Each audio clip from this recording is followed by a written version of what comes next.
আসলে Real Madrid একটা miracle club. এখানে অস্বাভাবিক সব ম্যাজিকই হয় ভাই।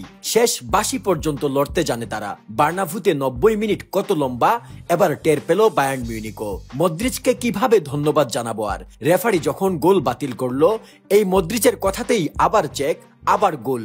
উল্লাসে মাতল রিয়াল। সেমিফাইনালই যেন একটা ফাইনাল দেখলো বিশ্ব।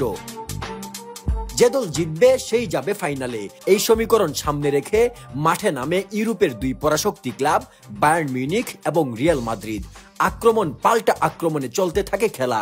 শুরুতেই ভিনিসিয়াসের অসাধারণ শট জার্মান দেয়াল ম্যানুয়েল নায়ারকে ফাঁকি দিলেও গোলবারকে ফাঁকি দিতে পারেনি। ফিরতি বল আবার যায় রদ্রিগোর পায়ে, ঠিক যেন সিটির ম্যাচের আগের সেই কাহিনী। ভিনির বল ফিরিয়ে দিয়েছিলেন এডারসন, কিন্তু রদ্রিগো ঠিকই খুঁজে নে জাল। আজকে ব্যর্থ হলেন রদ্রিগো। নায়ারকে ফাঁকি দেওয়া হয়ে উঠল না তার।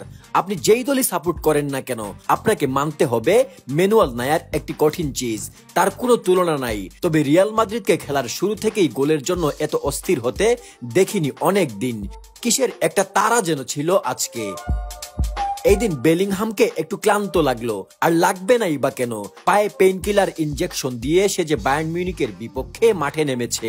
আগের দিন ট্রেনিং এ বাম পায়ের হাঁটুতে ব্যথা পায় জুড, কিন্তু আজকের গুরুত্বপূর্ণ ম্যাচ সে যে কোনো ভাবে খেলবে দেখে ইংলিশ মিডফিল্ডারের এ পদক্ষেপ। কি অসম্ভব ডেডিকেশন দলের প্রতি। এজন্যই তো মাদ্রিদিস্তারা তাকে এত ভালোবাসে। যে ডেডিকেটেড থাকে তাকে এমনিতেই মানুষ ভালোবাসে।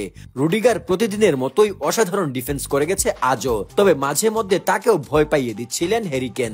ট্রফির খুঁজে হন্য হয়ে ঘুরে বেড়ানো হ্যারিকেনকে একাধিকবার শূন্য হাতে ফিরে দিয়েছেন সেই একজন, তার নাম লুনিন।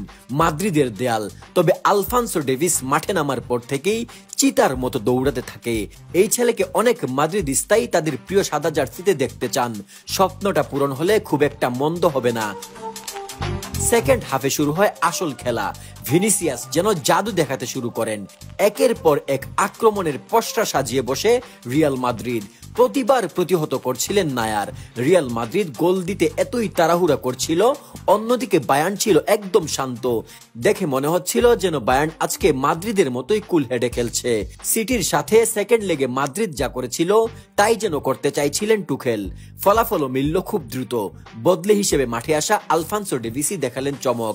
68 মিনিটে অসাধারণ এক গোলে যেন তিনি আবার বুঝিয়ে দিলেন রিয়াল মাদ্রিদ ভক্তরা কেন তাকে চায়। কিন্তু সমতায় ফিরতে সময় নেয় না রিয়াল। মদ্রিচের কর্নার থেকে ভালভার্দের শট বায়ার্ন খেলোয়াড়ের পায়ে লেগে বল জালে জড়ায়। বার্নাব্যুতে উল্লাস নেমে আসে, কিন্তু সেই উল্লাস স্থায়ী হয় না। ভিআরের উৎপাতে গোল বাতিল।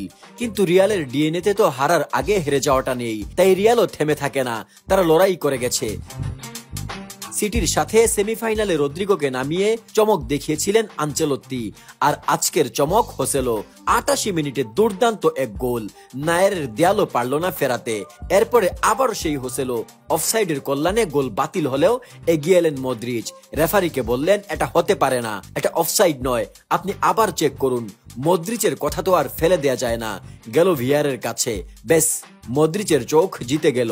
গোল পেল রিয়াল। আবারও 90 মিনিটের পর গোল করে কামব্যাক করলো রিয়াল মাদ্রিদ। বুঝিয়ে দিল বার্নাব্যুতে 90 মিনিট কোনো কম সময় নয়। ভালোবাসা প্রিয় ক্লাব, এই ক্লাবকে ভালোবেসে রাত জাগা সার্থক।